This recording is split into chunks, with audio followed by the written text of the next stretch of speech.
ഞാനിപ്പോൾ നിൽക്കുന്നത് വൈറ്റ് ഹൗസിൻ്റെ തൊട്ട് മുൻപിലാണ്. അതിൻ്റെ ഒരു കോർണറിലായിട്ട് ഈ കാണുന്നത് വാഷിങ്ടൺ ബിൽഡിംഗ് എന്ന് പറയും.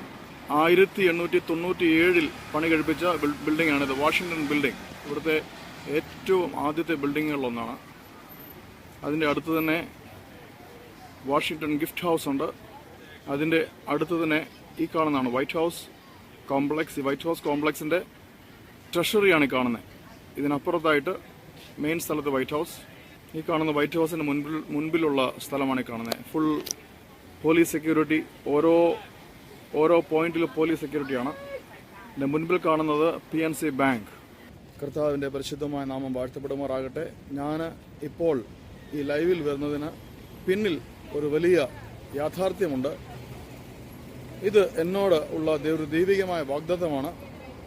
ഈ കഴിഞ്ഞ ഫെബ്രുവരി മാസത്തിൽ, ഇതെല്ലാവരും ശ്രദ്ധിച്ച് കേൾക്കണം, ഈ കഴിഞ്ഞ ഫെബ്രുവരി മാസത്തിൽ ഞാനൊരു 2 ദിവസത്തേക്ക് നാട്ടിൽ ചെന്നു. എൻ്റെ അമ്മയെ അബുദാബിയിൽ നിന്ന് നാട്ടിൽ കൊണ്ട് ആക്കുവാനായിട്ട്. അങ്ങനെ അമ്മയെ വീട്ടിലാക്കി ഞാൻ പുല്ലാട്ടേക്ക് വന്ന് വീട്ടിൽ വിശ്രമിക്കുമ്പോൾ വീട്ടിലൊരു ദേവദാസൻ കടന്നു വന്നു. എന്നെ സംബന്ധിച്ച് എൻ്റെ ജീവിതത്തിൽ ഒരിക്കലും അമേരിക്കയിൽ വരിക എന്നൊരു ആഗ്രഹം എനിക്കില്ലായിരുന്നു. കാരണം ഞാൻ എന്തുകൊണ്ടോ ഒരിക്കലും ഇഷ്ടപ്പെടാത്ത ഒരു സ്ഥലമായിരുന്നു ഈ അമേരിക്ക എന്ന് പറയുന്നത്. പക്ഷേ ആ ദേവദാസൻ എന്നോട് പറഞ്ഞു, വീട്ടിൽ നിന്ന് പ്രാർത്ഥിച്ച് ഇറങ്ങിപ്പോകുന്നതിന് മുമ്പായിട്ട് ആ ദേവദാസൻ പറഞ്ഞു, അമേരിക്കയിലേക്ക് പോകുവാൻ തയ്യാറായിക്കൊള്ളുക, നീ അമേരിക്കയിൽ നിന്ന് പ്രസംഗിക്കുമെന്ന് ആ ദേവദാസൻ പറഞ്ഞു. എനിക്ക് അത് അത്ര ഗൗരവമായിട്ട് തന്നെ തോന്നില്ല. കാരണം എൻ്റെ ജീവിതത്തിൽ ആഗ്രഹമില്ലായിരുന്നു. അത് മാത്രമല്ല, അമേരിക്കയിൽ വരാനായിട്ട് യാതൊരു വിധത്തിലുള്ള സാധ്യതകളുമില്ല, ഒരു വിധത്തിലുള്ള സാധ്യതയുമില്ല. പക്ഷേ ഞാൻ തിരികെ ലീവ് കഴിഞ്ഞ് തിരിച്ചു വന്നു. ഈ കഴിഞ്ഞ മെയ് മാസത്തിൽ എനിക്ക് പെട്ടെന്ന് അമേരിക്കയ്ക്ക് വരുവാനായിട്ട് വിസയും ടിക്കറ്റും ഹോട്ടൽ ബുക്ക് ചെയ്തുമൊക്കെ എനിക്ക് കമ്പനി തന്നു. അങ്ങനെ ഞാൻ ഒരിക്കലും പ്രതീക്ഷിക്കാതെ അമേരിക്കയിൽ എത്തി. സിയാറ്റിൽ എന്ന സ്ഥലത്താണ് വന്നത്. സിയാറ്റിൽ വന്ന് അവിടെ എവററ്റ് എന്ന് പറയുന്ന സ്ഥലത്ത് നിന്ന്, അത് നിങ്ങളെല്ലാം വീഡിയോയിൽ ലൈവിൽ കണ്ടതാണ് ഞാൻ ആയിരുന്നത്.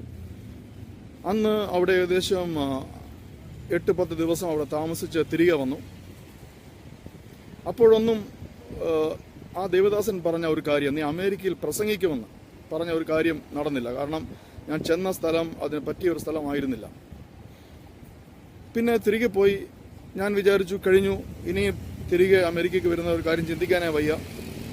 അങ്ങനെ ഇരിക്കുമ്പോഴാണ് ഈ കഴിഞ്ഞ ആഴ്ച ഞങ്ങൾ കുടുംബമായിട്ട്, ഞാനും ആഷയും ആലീസും അൽവിനും, ഞങ്ങൾ കുടുംബമായിട്ട് ഹരിയാനയിലേക്ക് പോകുവാനായിട്ട്, അവിടെ ഒരു മിനിസ്ട്രിക്കായിട്ട്, അവിടെ ഒരു ചർച്ച് വിസിറ്റ് ചെയ്യാനും ഒക്കെ ഹരിയാനയ്ക്ക് പോകുവാനായിട്ട് 30-ാം തീയതി ടിക്കറ്റ് ബുക്ക് ചെയ്ത്. ആലീസ് ബാംഗ്ലൂരിൽ നിന്ന് വന്നു, ഇപ്പോൾ അബുദാബിയിലുണ്ട്. അങ്ങനെ എല്ലാം തയ്യാറായിട്ട്, എന്നുവെച്ചാൽ ഈ കഴിഞ്ഞ 30-ാം തീയതി ഞങ്ങൾ ഹരിയാനയ്ക്ക് പോകുന്നു.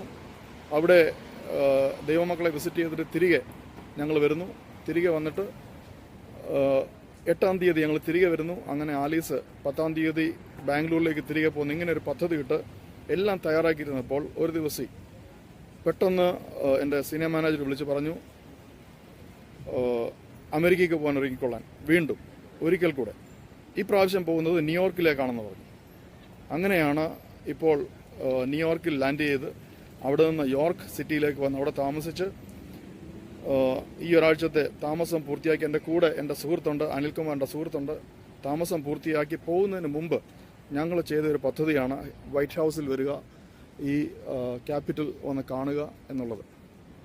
ഞങ്ങളിട്ടൊരു പദ്ധതിയാണ്. ഒരിക്കലും പ്രതീക്ഷിച്ചില്ല. അതുകൊണ്ട് തന്നെ ആ പ്രവചനത്തിൻ്റെ ഒരു പൂർത്തീകരണം ഇന്ന് നടക്കുകയാണ്. അമേരിക്കയുടെ ക്യാപിറ്റലിൽ, അമേരിക്കയുടെ തലസ്ഥാനത്ത് നിന്ന് നിങ്ങളോട് ഒരു വാക്ക് സംസാരിക്കുവാനായിട്ട് എനിക്ക് ദൈവം കൃപ ചെയ്തു.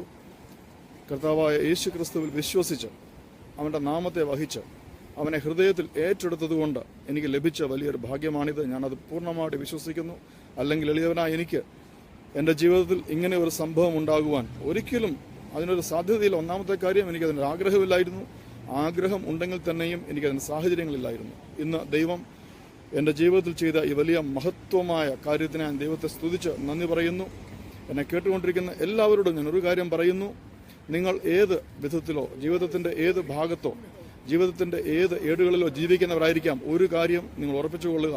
എൻ്റെ ജീവിതത്തിൽ ഒരു മാറ്റം വന്നത്, എൻ്റെ ജീവിതത്തിൽ ഒരു വ്യതിയാനം വന്നത്, എൻ്റെ ജീവിതത്തിൽ ഒരു സിസ്റ്റം വന്നത് ഞാൻ കർത്താവായ യേശു ക്രിസ്തുവിനെ എൻ്റെ രക്ഷിതാവും കർത്താവുമായിട്ട് സ്വീകരിച്ച് ഏറ്റുപറഞ്ഞതിന് ശേഷമാണ്.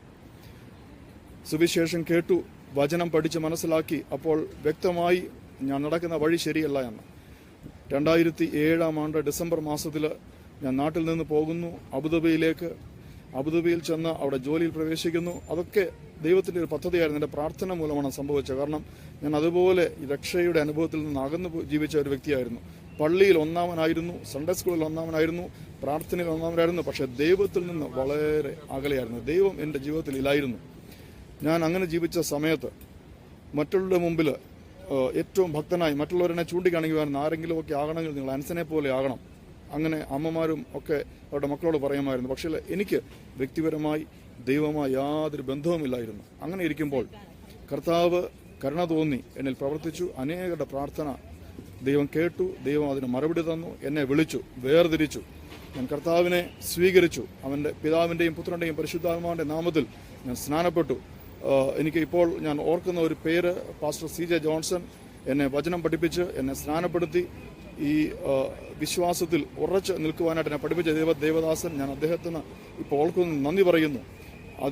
അതോടൊപ്പം തന്നെ കഴിഞ്ഞ ഫെബ്രുവരിയിൽ എൻ്റെ വീട്ടിൽ വന്ന് പ്രാർത്ഥിച്ചിട്ട് നീ അമേരിക്കയിൽ പോകും, നീ അവിടെ നിന്ന് പ്രസംഗിക്കും, ലോകത്തോട് പ്രസംഗിക്കും എന്ന് എന്നോട് പ്രവചനമായി പറഞ്ഞ ദേവദാസൻ പാസ്റ്റർ മർക്കോസിനെ ഞാനിപ്പോൾ ഓർക്കുന്നു. പലർക്കും പുല്ലാട് തിരുവല്ല പ്രദേശങ്ങളിൽ പലർക്കും അറിയാം പാസ്റ്റർ മർക്കോസിനെ. അദ്ദേഹം വീട്ടിൽ വന്ന് പറഞ്ഞൊരു കാര്യമാണത്. ഞാൻ അദ്ദേഹത്തെ ഇപ്പോൾ ഓർക്കുന്നു, ഞാൻ അദ്ദേഹത്തെ ഓർത്ത് പ്രാർത്ഥിക്കുന്നു. ഞാൻ അബുദാബിയിലായിരിക്കുമ്പോൾ എന്നെ ആത്മീയമായി നടത്തുകയും എന്നെ പരിപാലിക്കുകയും ചെയ്യുന്ന പാസ്റ്റർ MM തോമസിനെ ഞാനിപ്പോൾ ഓർക്കുന്നു, ദേവദാസനെ ഓർക്കുന്നു, ദേവദാസനെ പ്രത്യേകം പ്രാർത്ഥിക്കുന്നു. അതുപോലെ തന്നെ കുമ്പനാട് ഞാൻ അംഗമായി കൂടി വരുന്ന ഏലിയം സഭയെ ഞാനിപ്പോൾ ഓർക്കുന്നു. സഭയിലെ എല്ലാ അംഗങ്ങളെയും ഏൽപ്പിച്ച് പ്രാർത്ഥിക്കുന്നു. ജെയിംസ് പാസ്റ്ററെ ദൈവസന്നിധിയിൽ ഏൽപ്പിച്ച് പ്രാർത്ഥിക്കുന്നു. എനിക്ക് വേണ്ടി പ്രാർത്ഥിക്കുകയും എന്നെ കരുതുകയും ദൈവസന്നിധിയിൽ എന്നെ കാക്കുകയും ചെയ്ത എൻ്റെ രക്ഷയ്ക്ക് വേണ്ടി പ്രാർത്ഥിച്ച അനേകരുണ്ട്, അനേക ദൈവദാസന്മാരുണ്ട്. എൻ്റെ അമ്മയെ ഞാനിപ്പോൾ ഓർക്കുന്നു, എൻ്റെ അച്ചാച്ചനെ ഓർക്കുന്നു. അവരുടെയൊക്കെ പ്രാർത്ഥനയിൽ കൂടെയാണ് ഞങ്ങൾ വളർന്നു വന്നത്. എൻ്റെ അമ്മ രാവും പകലും പ്രാർത്ഥിക്കുന്ന ഒരമ്മ. ആ അമ്മയുടെയൊക്കെ പ്രാർത്ഥനയിലാണ് ഇങ്ങനെ ആയിരിക്കുന്നത്. ഞാൻ എൻ്റെ സഹോദരങ്ങളെല്ലാം ഓർക്കുന്നു. എൻ്റെ മമ്മിയെ ഓർക്കുന്നു, ബാംഗ്ലൂരിലെ മമ്മിയെ ഇപ്പോൾ ഓർക്കുന്നു. ഞാൻ ഡാഡിയെ ഓർക്കുന്നു. എല്ലാവരെയും, ആശയുടെ കുടുംബത്തെ, അവരുടെ സഹോദരങ്ങളെ എല്ലാം ഇവിടെ നിന്ന് ഓർക്കുന്നു. ഇവരെല്ലാം എനിക്ക് ദൈവം തന്നതാ. സ്തോത്രം, ഹല്ലേലൂയ. ഞാൻ ദൈവത്തെ സ്തുതിച്ച് മഹത്വപ്പെടുത്തുന്നു. ഈ അമേരിക്കയുടെ മണ്ണിൽ നിന്നുകൊണ്ട് ഞാൻ പ്രാർത്ഥിക്കുമ്പോൾ ഈ അമേരിക്കയ്ക്ക് വേണ്ടി പ്രാർത്ഥിക്കുന്നു. എൻ്റെ ജന്മരാജ്യമായ ഭാരതത്തിന് വേണ്ടി പ്രാർത്ഥിക്കുന്നു. എല്ലാ ഭാരതീയർക്കും വേണ്ടി പ്രാർത്ഥിക്കുന്നു. ഭാരതം ഈ ലോകത്തിനൊരു മാതൃകയായ നല്ലൊരു രാജ്യമായിട്ട് ഈ ലോകത്തിൽ ഉയർന്നു വരുവാനായിട്ട് ഞാൻ പ്രാർത്ഥിക്കുന്നു.